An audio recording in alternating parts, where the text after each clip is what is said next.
Thank you, Mr. Chairman.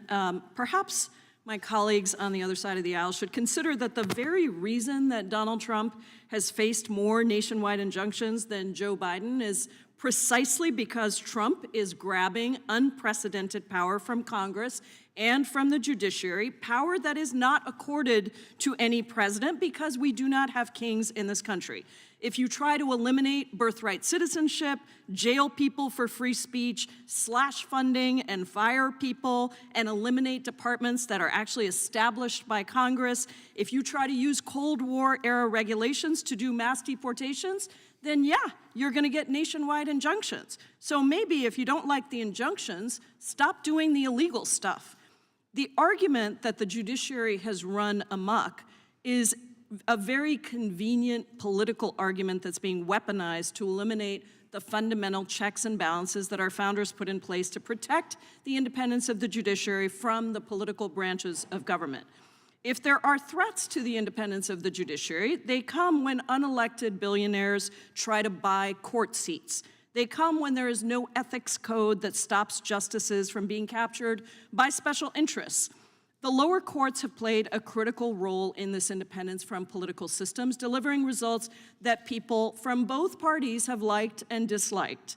During the Obama and Biden administration, lower courts did rule against the government in cases dealing with student debt relief and DACA. Courts have also ruled in favor of guns, religious liberty, and abortion restrictions. Democrats may not have liked those rulings, but we did not simply try to eliminate those courts or impeach those judges. And did you ever hear Republicans complaining about the judiciary when those favorable rulings were coming about? Of course not. One of the most important roles of an independent judiciary is upholding civil rights and liberties. The judiciary is often the last line of defense for protecting the vulnerable from the powerful and the minority from the majority. This is particularly true when it comes to immigration. Last night, we learned that the Trump administration mistakenly deported a father with protected legal status. This is the latest amongst numerous questionable deportations, including men being deported for having tattoos, for autism awareness, and the names of close family members. Trump's basis for these deportations is the Alien Enemies Act of 1798. This statute authorizes the president to detain and deport non-citizens when there is, quote, a declared war or an invasion or predatory incursion, end quote, by a, quote, foreign nation or government. Professor Shaw, could you briefly explain why the courts have determined why there is no appropriate basis for Trump to invoke the Alien Enemies Act?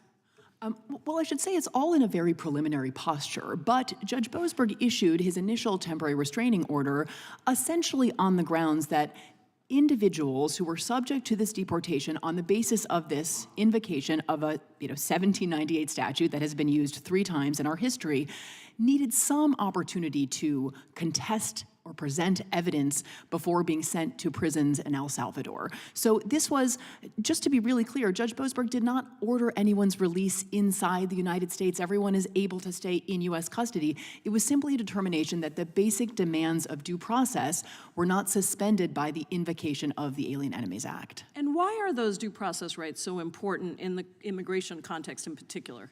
Well, so I think that the example that you gave, Congresswoman, of this reporting we saw last night of an individual who appears to have been incorrectly seized and sent to a prison, maybe there was some other basis, but not the specific Alien Enemies Act invocation basis for deporting him, makes clear that the stakes kind of couldn't be higher than in the immigration context, especially if we're talking about not just detention, but deportation and expulsion.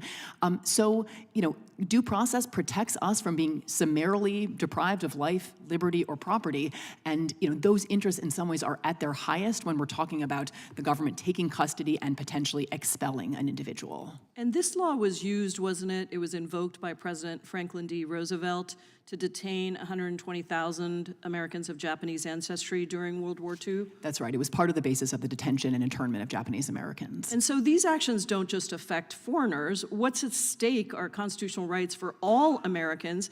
Can you explain to any American who might be watching this hearing why they should be concerned about their rights, given what the Trump administration is doing? Right.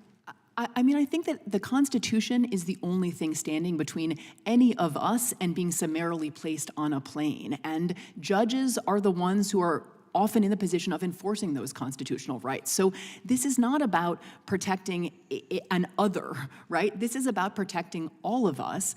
And if the administration is not duty-bound to respect the basic requirements of the Constitution with respect to these individuals, it's not clear why it's duty-bound to respect those rights as to any of us. I think that is a very important point, and I think we should be focusing our attention on how to best preserve our independent judiciary, not delegitimize it. Mr. Chairman, I'd like to submit an article, seek unanimous consent to submit an article for the record. This is from The Atlantic. An administrative error sends a Maryland father to a Salvadorian prison.